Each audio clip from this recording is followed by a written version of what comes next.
Getting up close and intimate. Totally not taboo with Tracy. Celebrating sexual positivity both in and outside the bedroom. Hi, Lunar lovers. Welcome to another episode of Totally Not Taboo with Tracy. Here we discuss everything around sex and sexuality that is considered taboo. Today on Zoom with us, I have a lovely guest. I'm very, very excited about this interview. I'm interviewing Jade Zwane.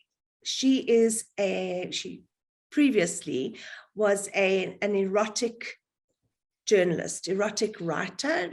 And I actually met you, Jade, for the first time in 2018 when I was a guest on the podcast. And I remember that we had a great time on that podcast. Yes, that. A lot of fun. So I'm very keen to talk about your work as an author and just in terms of women's liberation, and we'll get into that. But at the moment, if you'd like to just introduce yourself to our audience and just give us a little bit of a background.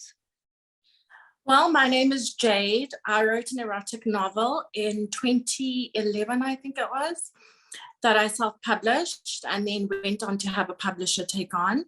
And I worked as a life and sex coach for a number of years, and that's me.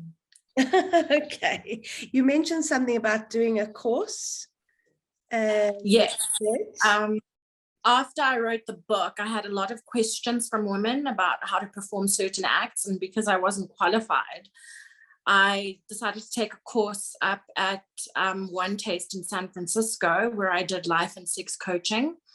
And then I came back to teach. Wow. That must have been very, very interesting, especially international exposure. It was very interesting, and there was a lot to learn, and there's always something new to learn every day. So that was very exciting. Awesome. So Jade, I was doing some research and I found you mentioned in quite a few publications, such as there was the Times Live, and you were a sex columnist. I don't know how to say that. Is a columnist? Columnist. And there was, you've been featured in quite a few articles, All City Press as well in 2017. And what came up for me was that your goal was that you wanted to free women and liberate, especially the nation's women. That was the one thing that came up for me. Yes. So in my journey, yes. I was a late bloomer. I started having sex at about 23. And I thought it was the most amazing thing that ever happened to me. Yes. So I wondered why everybody else wasn't enjoying it as much as I was. So my goal when I did write the book and publish it and then go to study was to liberate women sexually so that they enjoyed sex and enjoyed the power of their orgasm and all of that. Amazing. And you were saying something about our nation's women. Were you talking about Black women in South Africa or all women? Well, all women, but I think mainly Black women, because, we're raised with a lot of religion and a lot of taboos around sex. So I thought it was important to educate and empower women in that area. Absolutely. The other thing you mentioned is that the consent was a big a focal point in one of your interviews as well. Then we're going to get to these other things, but what excites me is this whole conversation. Tell me more about your book. You wrote 2 books, am I right? No, it's just the one that's been published, and then I was working on another whose content was stolen. So, oh my word! So it was pictures So the laptop got stolen, and now we've lost the work. It wasn't backed up. That's terribly upsetting. Wow, that's devastating. So tell us about the book that you published. Well, I have a copy. I'll just grab it. Yes. So the blurb at the back says, my cause and purpose is sexual liberation, which we've already discussed. I intend to liberate, especially the nation's women. I don't believe anyone has experienced freedom until they have been sexually liberated. I desire to create a lineage of liberated women who are waking up the planet. I desire to leave every person I come into contact with more liberated and turned on than before we met. So that is the gist of my book, and it's basically, it consists of short stories about a woman in her 20s who's exploring her sexuality and embracing what comes with it. Yes. And meeting various partners. She's not looking for love, just good sex. Yes. Can we have a look at the front cover of that book, please? Oh, yeah. Thank you. It's an old picture of me. Oh, is that you? Wow. Awesome. Yeah. Oh, gorgeous. Gorgeous. Yes, I was reading some of the stories, and what I loved about them was really looking at women empowerment. And that came out as a very strong message, which I love that. And very racy stories. Amazing. I love erotica. I suggest my clients read erotica in order to wake up the erotic brain, to start activating the sexual pleasure zones and to encourage self-pleasure that way. Absolutely. Tell us what else that you, as a columnist, what was that like? That was great. I got to encounter a lot of people with different stories from different backgrounds. And I like to believe I got to help them with their journeys. Although not everybody's story was responded to, I tried to respond to as many as I could. Yes. And I hope that I made a difference in some way. I'm sure you did. There was a Slut, the book Slut, or something. Did I read that correctly? I don't know where that came up in my research, that you'd written a book called Slut. Not sure. I know, I was working on that, but I never published it. I haven't published it yet, let's say. Okay. Well, let's hope. So it's interesting, this word slut, because I actually made up my own acronym a few years ago. I know. And for me, what it was the S is for sexually, and then liberated, upward thinking women. Oh, nice. Yeah. So it really does tie in with so much of what you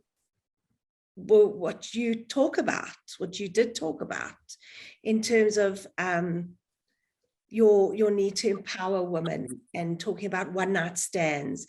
I also read your tips on one-night stands. Would you like to talk about that?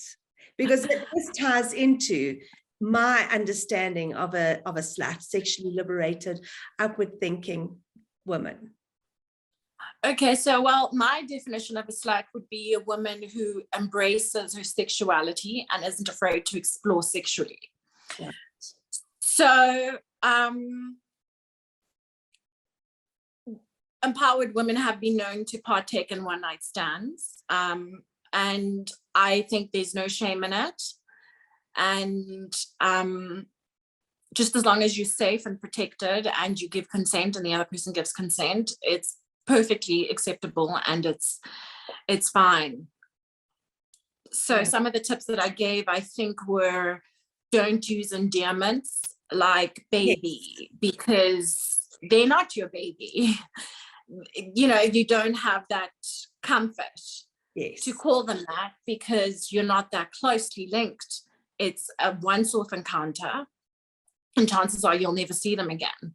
And so it's always important to remember their name, and you should be well groomed when you do meet them. So just in case, I mean, if you think you're going to, and wear something provocative, something sexy in terms of underwear. Yes. Just to enhance the experience. Right. And so thinking about these sexually liberated women who engage in one-night stands, that this is frowned upon and is still being frowned upon.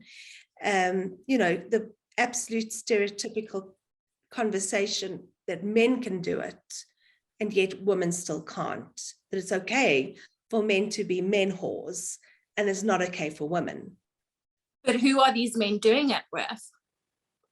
Yes, true, but not all of these. So there's the consent, right? That the women are consenting to having the sex, but then the women are left feeling so hurt and so damaged and disappointed, and then that's the kind of feeling that the women are left with, whereas the men have this, the belts, the notches on the belt, the little black book that they boast about. Whereas it's not okay for that kind of thing. Sorry to cut you off. It's not every woman that feels hurt and wounded after a one-night stand. Generally speaking, you'll know that women are more emotional when it comes to matters of the heart and sex and that sort of thing. So whereas men can be, but aren't as emotional when it comes to sex. Women attach sex to love, and it's an expression of your love for someone. It's a physical expression of your love for someone. So I think that's why a lot of women shy away from the one night stand, although it can be very enjoyable. But I don't think that we should look down on women who do have one night stands. I think they should be celebrated just as much as the men who have notches on their belts. Absolutely. And I do celebrate. I love the woman who can just engage in a one-night stand and just experience the pleasure and the fun and the playfulness and be able to get up, get dressed and say, that was great, thanks. But society looks down on those women. There's a name for them. Sluts. It's really not fair. And it's but we individuals make up society. So we as a collective have to decide on a new approach. Correct. Or a new belief system when it comes to sex and women and how they choose to have it and who they choose to have it with and when. And so I just think that we just need to wake up. Yes. So women need to wake up, and society needs to wake up. Society needs to wake up and accept that women are sexual beings and we're allowed to enjoy sex with whoever we want, whenever we want, however we want, as long as we give consent and there is consent from the other party too. But women don't generally engage in one-night stands. Some do. So obviously, there are some who do. Yeah. But a lot don't. A lot choose not to because, like I said, there's an emotional element for women when it comes to sex. So we stay away from it because we don't want to get our feelings hurt. That's why now some people exercise the 90-day rule. It's not necessarily because they're prudes or anything like that. It's because they want to get to know someone and know what they're getting into, what the relationship is, and, have a future with someone before they share their body with them, and that's perfectly fine. It's just that I think the opposite is also fine. And just because you have a one-night stand doesn't mean that you're open to gangbangs or anything like that. It's not that polarizing. So I think we just need to accept that women can be an in-between. They can be, so we live in an either-or perspective, and I think it's okay for women to be somewhere in the middle. Where you're not having one-night stands every night or a serial monogamist. So you can be somewhere in the middle. Right. But do you believe that it's that emotional attachment is the only reason that women are not engaging in one night stands? Well, I think emotional attachment plays a huge part, but I think also just safety. It's not, the world isn't safe anymore. It's not like it used to be. You don't know what the person that you're going to have a one-night stand with is capable of. I mean, you don't know, you can't just go home with a stranger now. You know, it's not like it used to be many moons ago. So it's just, I think there's an element of safety, physical safety. It's just scary. I agree with you. And in terms of sexual freedom, sexual attitudes that women on a whole have about themselves, it feels for me that one of the reasons why we don't engage, some women don't engage in one night stands, is because of the stigma attached. We did talk about societal conformities and so on, but it's the stigma, and a lot to do with a lack of sexual freedom within women because of religion, tradition, upbringing. And what does it say about me if I am sleeping around? Yeah, so like I said, we're allowed to be in between. We don't have to be one extreme or the other. And I feel that if you're having one night stands, you might consider yourself to be an extremist because everybody else will tell you that you are being extreme, because that's just the general belief. But I think we need to change that perception, because we're allowed to have one night stands and then be monogamous, you know, depending on where you are in your life. So I think there's a lot of pressure on women to be well behaved and keep their legs closed and shut and tight, or it means you're open to anything going in there, you know. Yes. How can we break the stigma? Teaching women that it's okay. I think education, teaching women and teaching society as a whole is important, and not just teaching, but living according to the way that we teach, those that teach, so that you don't teach solely theoretical basis stuff. It's based on how you live. So if people see you live a certain way, you know, they'll be more encouraged to live that way. I don't know if that makes sense. Yes, it does. Sometimes living that way gets a lot of criticism and judgment. No, it does. But as teachers, that's the burden we bear. Yes. So do you see a change in movement towards being more sexually liberated, women in this country being more sexually liberated than before? I do. I think my generation is a lot more open. And I believe that we're learning every day new things about ourselves and about sex. And I think that we're a lot more open to learning and receiving what there is to learn than the previous generations. Although the previous generations had the liberty, you know, to do things because they were a lot safer than we are, like I mentioned earlier. But I think that women now are willing to explore a lot more. Yes, they are. In terms of self. Yes, they are more willing. And so for me, it's about, it's dispelling the myths that sex is taboo, right? That's why I do this show, Totally Not Taboo. Yeah. Yeah. Which is great. Yes. So one of the problems that I'm having at the moment is that there's so much content out there about dispelling this myth and empowering women and encouraging women to be in their sexuality and seeing sex as pleasure driven instead of orgasm driven, and so on. There's so much information about the vulva and the clitoris and the vagina, and there's just my Instagram in particular is just flooded with all these posts, and maybe because that's who I follow, but there just seems to be a lot more information that is available, and so much that is quite explicit, you know.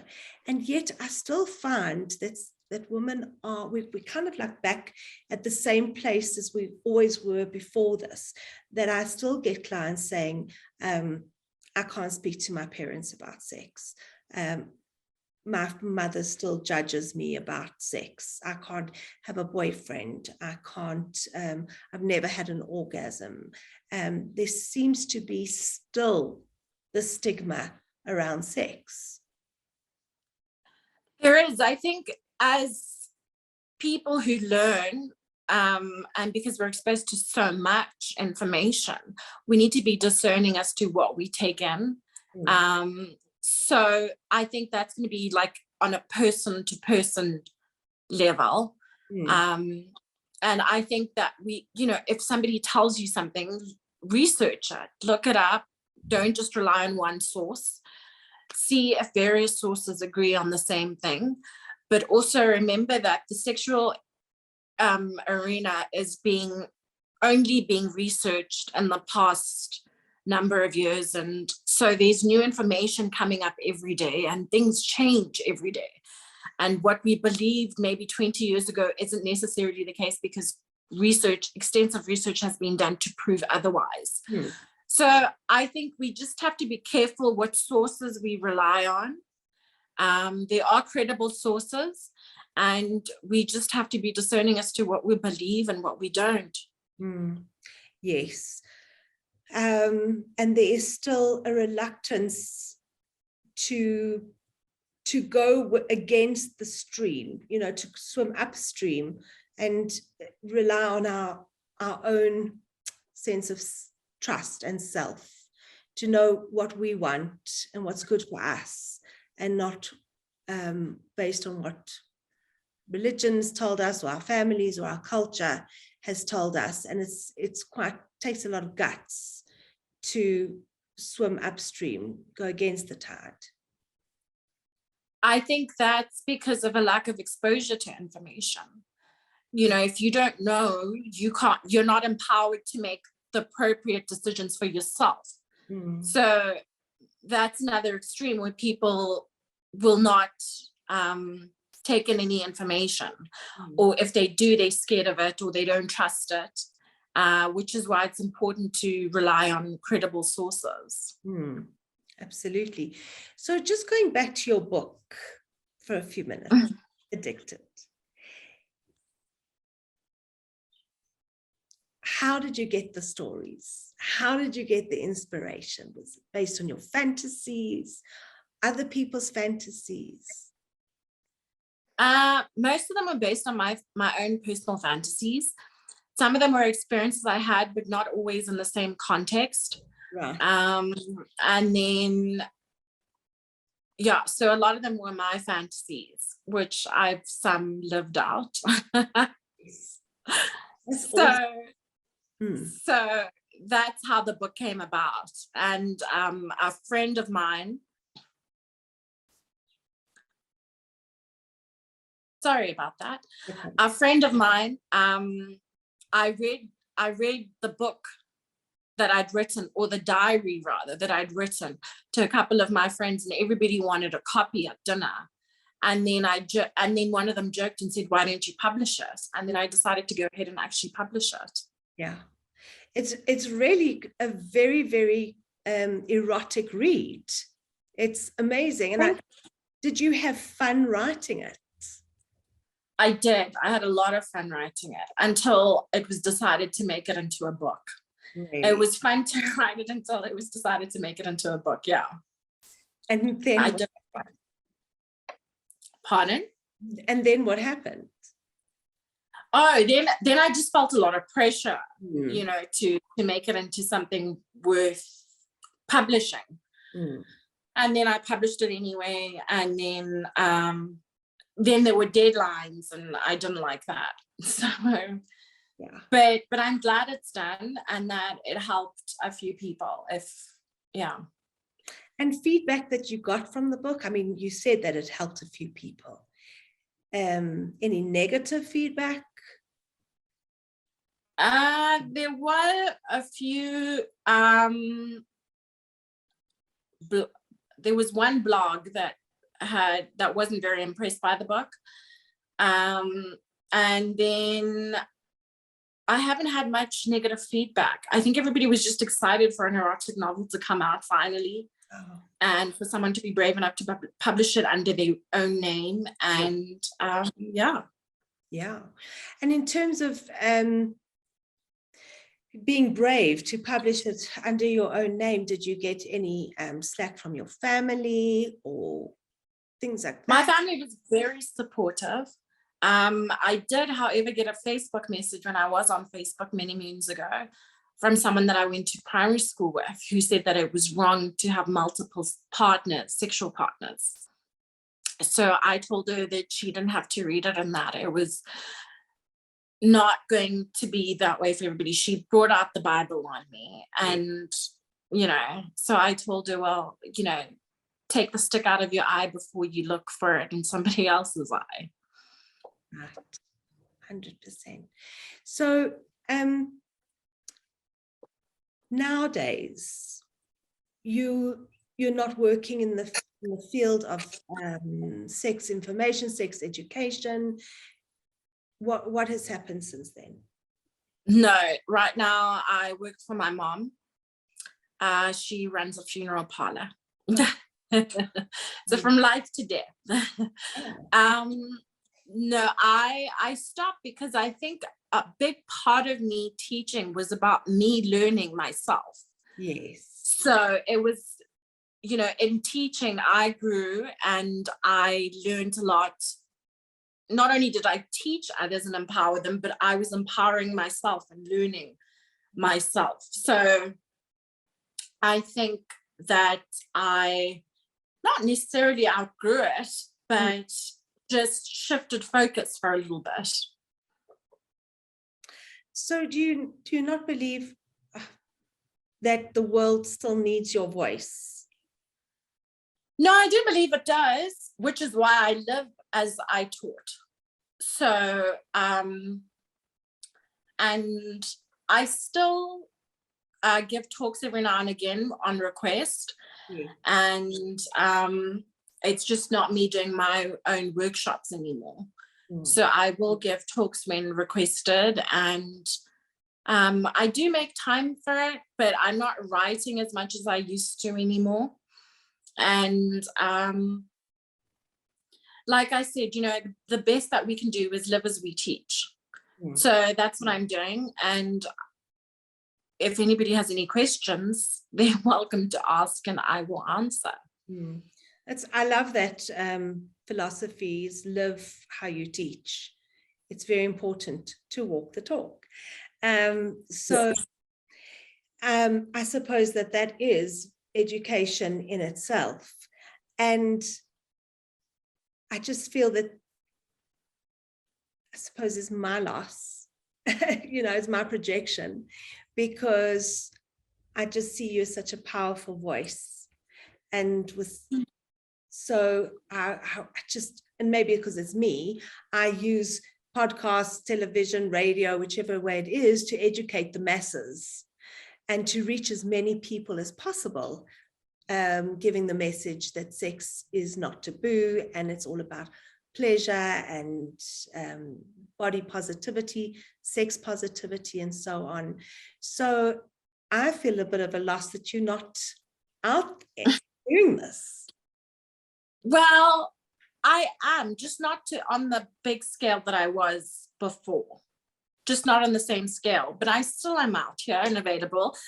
I mean, we're doing this interview and and I am available for other interviews. some, not all. Yes. And yeah, so I'm just not as active as I was, but I still am. Yes. And in terms of sex being taboo, why do you think it is? Well, I think it has a lot to do with the Bible and the way that we're brought up. And I don't want to say that it's dowry's fault, the lobola negotiations and all of that, but you're valued at more if you're a virgin than if you're not. That's so. I think that plays a role. Okay, so yes, tell me more.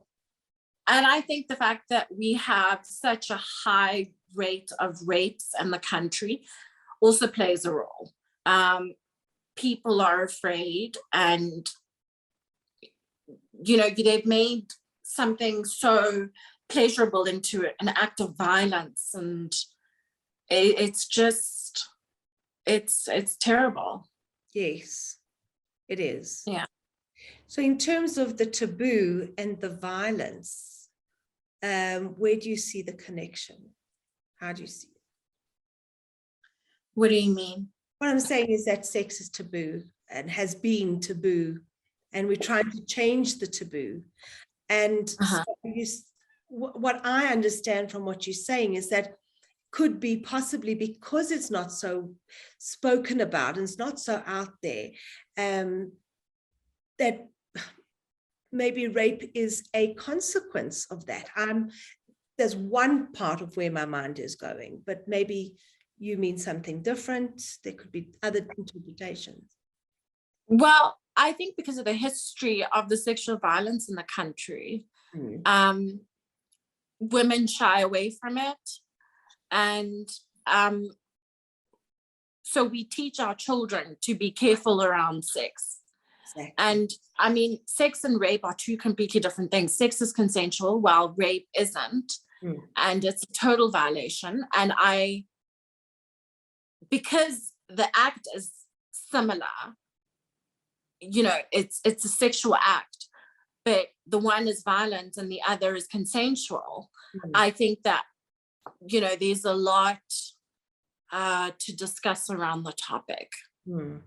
And what comes to my mind is that if sex was openly discussed in the homes, maybe men would understand, well, definitely would be able to understand women and their bodies better and so on.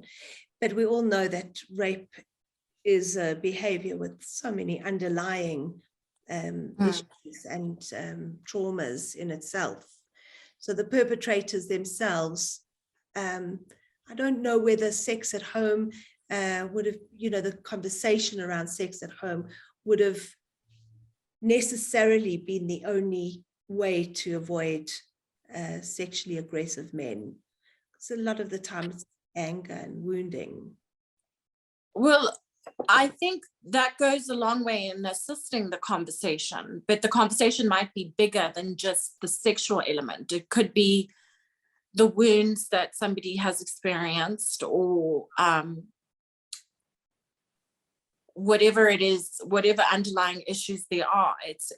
But I think that the discussion on sex goes a long way in helping, and it can open up other conversations.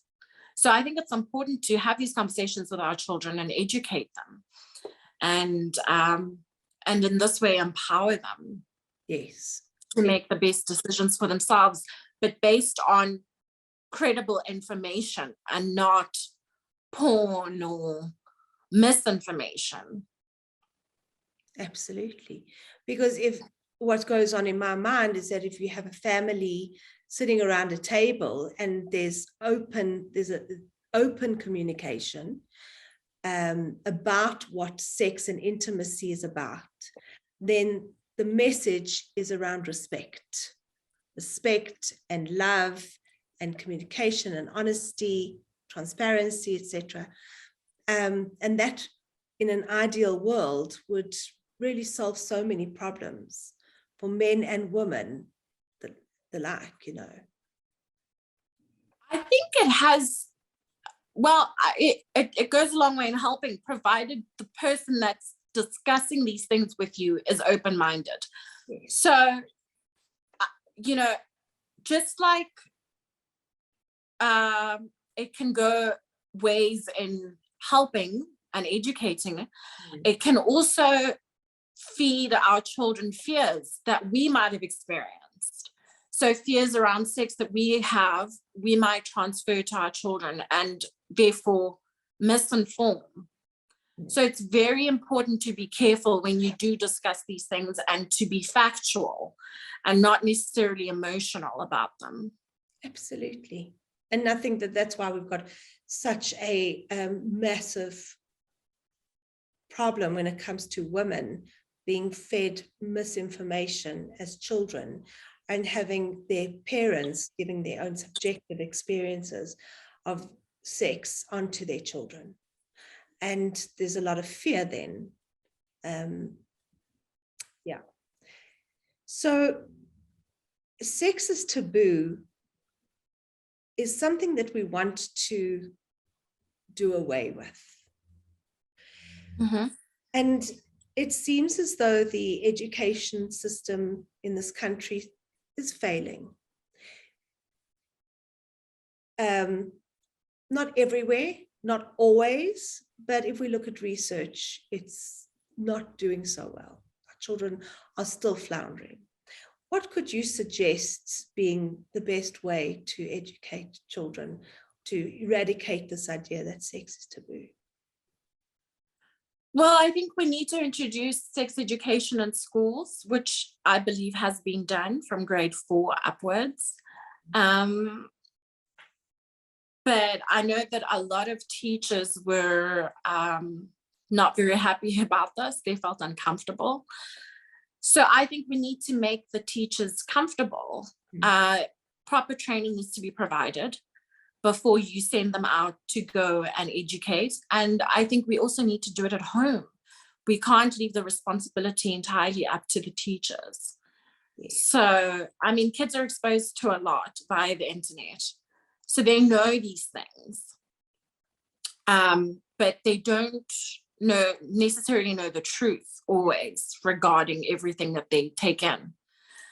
So I really believe that sex education in schools is important. I agree completely. And I also agree with you that it begins at home. We can't expect the school to do everything for us. Also have to be involved. And I also believe that a lot of education has to happen with the parents too, in terms of what is my stuff that I need to work through, my own experiences, my own traumas around sex, and so that I don't put that stuff onto my children. No, that's completely true. I agree with you. Yeah. Well, Jade, it's been so lovely speaking to you. And I'm so proud of having a South African woman having published a book of erotica. And really, I think it's amazing because we need something that is homegrown and out there and naughty and nice, that is unshakable. So, wow, I just wish you would write some more.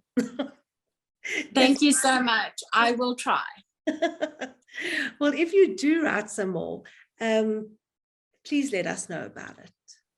I will definitely do that. Yeah. And I think your work is very, very vital, and I support you and your voice, and just support giving everybody else the opportunity to have a voice finally. Thank you so much. Such a pleasure, and all the best to you. Thank you. You too.